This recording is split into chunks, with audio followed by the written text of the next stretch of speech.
नवी मुंबईतील रबाळे पोलीस ठाणे हद्दीत घडलेल्या गोळीबार प्रकरणात गुन्हे शाखेनं वेगवान कारवाई करत 5 आरोपींना अटक केली आहे। नवी मुंबई पोलीस आयुक्तालयाच्या गुन्हे शाखेनं रबाळे पोलीस ठाणे हद्दीत घडलेल्या गोळीबार प्रकरणाचा वेगानं तपास करत मोठं यश मिळवलंय। दिनांक 6 एप्रिल 2026 रोजी संदीप गवस आणि अमित मोरिया यांच्यावर अज्ञात आरोपीनं गोळीबार केला होता। या घटनेत अमित मोरिया गंभीर जखमी झाले असून त्यांच्यावर मुंबईतील रुग्णालयात उपचार सुरू आहेत। या प्रकरणी संदीप गवस यांच्या फिर्यादीवरून रबाळे पोलीस ठाण्यात भारतीय दंड तसंच शस्त्र कायद्यांतर्गत गुन्हा दाखल करण्यात आला होता। घटनेचं गांभीर्य लक्षात घेऊन वरिष्ठ अधिकाऱ्यांच्या मार्गदर्शनाखाली विशेष पथक स्थापन करण्यात आलं।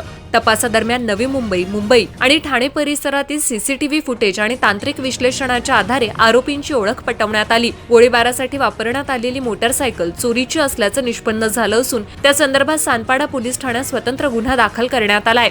पोलिसांनी सापळा रचून आरोपी राहुल सहानी याला ताब्यात घेतलाय। त्याच्याकडून मिळालेल्या माहितीनुसार मालवणी मालाड येथून मोहम्मद फरदून अल्लाउद्दीन खान तसंच अन्य साथीदारांना अटक करण्यात आली आहे। पुढील तपासात विशाल महाडिक आणि गुरुफान खान यांचाही या कटात सहभाग असल्याचं उघड झालंय। या प्राथमिक चौकशीत जुन्या वादातून आणि पैशांच्या व्यवहारातून हा हल्ला घडवून आणल्याचं समोर आलंय। अमित मोरिया यांच्यावर जीवघेणा हल्ला करण्याच्या उद्देशानं 4 राऊंड फायर करण्यात आल्याची माहिती पोलिसांनी दिली। या प्रकरणात एकूण 5 आरोपींना अटक करण्यात आली असून पुढील तपास सुरू आहे।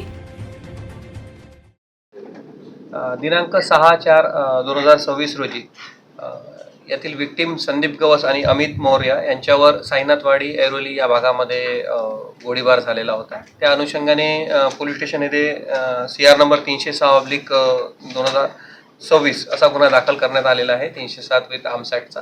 या गुन्ह्याच्या तपासामध्ये माननीय पोलीस आयुक्त नवी मुंबई यांच्या मार्गदर्शनाखाली यांच्या सूचनेप्रमाणे जवळपास 5 ते 6 पथक तयार करण्यात आलेले होते। याच्यामध्ये क्राईम ब्रँचचे पथक आणि पोलीस स्टेशनचे संयुक्त पथक तयार करण्यात आले होते आणि त्यांनी या गुन्ह्याचा तपास करून यामध्ये 5 आरोपी अरेस्ट केलेले आहेत। हा अमित मोरिया जो होता आणि यांनी 1 वर्षापूर्वी यातील जो आरोपी आहे त्याच्या अनधिकृत बांधकामाच्या संदर्भात RTI केलेला होता आणि त्याचं ते बांधकाम निष्कासन करण्यात आलेलं होतं। त्याचबरोबर यातला जो संदीप गवस आहे याच्यासोबत पण यातला दुसरा एक आरोपी आहे, त्याचं वैयक्तिक भांडण होतं। त्या दोघांच्या भांडणातून या दोघांनी मिळून हा जो आहे ही सुपारी दिलेली होती।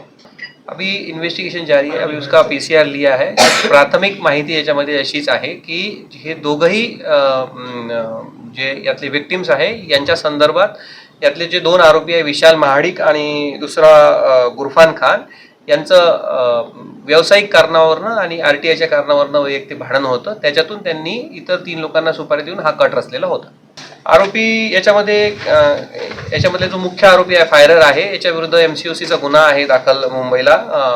त्याचबरोबर जो विशाल महाडिक आहे यातला आरोपी ज्यांनी ही सुपारी दिलेली होती त्याच्याविरुद्ध 5 गुन्हे दाखल आहे। तो तडीपार सुद्धा आहे याच्यामध्ये रबाळे पोलिसांच्या हद्दीमधनं आणि इतर आरोपींच्या विरुद्ध 1-1, 2-2 गुन्हे दाखल आहे।